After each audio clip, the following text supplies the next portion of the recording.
Jeep just dropped the news that the Wagoneer and Grand Wagoneer are down a couple of cylinders for 2024. In truth, the available V8s from previous model years weren't long for this world anyway. Now, the automaker confirms that the entire Wagoneer family gets a twin-turbo inline-six from here on out. Ultimately, this confirms what we already suspected. But there's one other small change coming to the 2024 Grand Wagoneer lineup. All the way back in September, we told you that it appeared as if Jeep would axe the V8s from the Wagoneer and Grand Wagoneer lineups for good. The normal Wagoneer used to be available with the 5.7-liter Hemi, while the Grand Wagoneer was available with the beefy 6.4-liter Hemi. Jeep just confirmed that neither are available for the 2024 models. Instead, the Wagoneer will come standard with the 3.0-liter twin-turbocharged Hurricane inline-six that makes 420 horsepower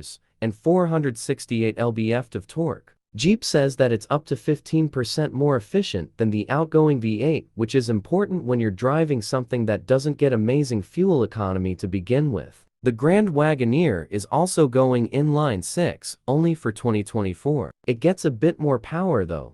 510 horsepower to be exact, along with 500 lb-ft of torque. The other change to the GW lineup is that the Series 2 trim from last year is gone in favor of a new mid-level trim called Obsidian. It'll come standard with Jeep's Obsidian package, which includes piano black trim, black interior accents, gloss black exterior trim, and 22-inch polished wheels with black inserts. Beyond those adjustments, the Wagoneer family continues on unchanged, which is a good thing overall. In our time with it earlier this year, we found it to be pretty similar to a private jet for the public road. It's good to see that Jeep isn't trying to fix something that isn't broken.